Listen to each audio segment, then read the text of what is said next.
সরকার সম্প্রতি একটা বড় পদ পেয়েছে, সেই কারণেই হয়তো বা তাকে খুন হতে হয়, কী বলবো?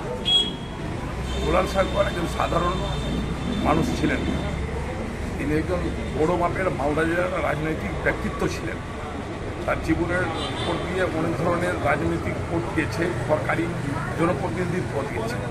তিনি কোনো দলীয় সভাপতি ছিলেন জেলার এককালে, এমনি তিনি পৌরসভার চেয়ারম্যানও ছিলেন, ভাইস চেয়ারম্যানও ছিলেন এবং রানিং দীর্ঘদিন ধরে কাউন্সিলরও তিনি ছিলেন। সেক্ষেত্রে তিনি একটা রাজনৈতিক ব্যক্তিত্ব, ফলে সেই ক্ষেত্রে তার যোগ্যতা ছিল চেয়ারম্যান হওয়ার মতো। কিন্তু এই ক্ষেত্রে কী কারণে ঘটনাটা ঘটেছে, রাজনৈতিক কারণ হতে পারে, সেটা তদন্ত চলছে। আমি আশা করব দ্রুতগতিতে সে তদন্ত শেষ হবে এবং আসল মাথা এবং আসল কারণ বেরিয়ে আসবে। এই কারণে কি খুন হতে হলো যে চেয়ারম্যান হওয়ার তালিকা? আমি তা বলতে চাইছি না, তিনি রাজনৈতিক ব্যক্তিত্ব ছিলেন, যে কোনো কারণই হতে পারে। যেহেতু তদন্ত চলছে, তদন্তর পরে সেটা জানা যাবে। আর পশ্চিমবঙ্গের সম্মানীয় মুখ্যমন্ত্রী ক্ষমতায় আসীন আছেন, তিনি আসল যারা এর সাথে যুক্ত আছে তাকে বের করবেনই, আর তাকে কোনো মতে ক্ষমা করা যাবে না। আমরা তৃণমূল কংগ্রেস তাকে কোনো মতে ক্ষমা করব।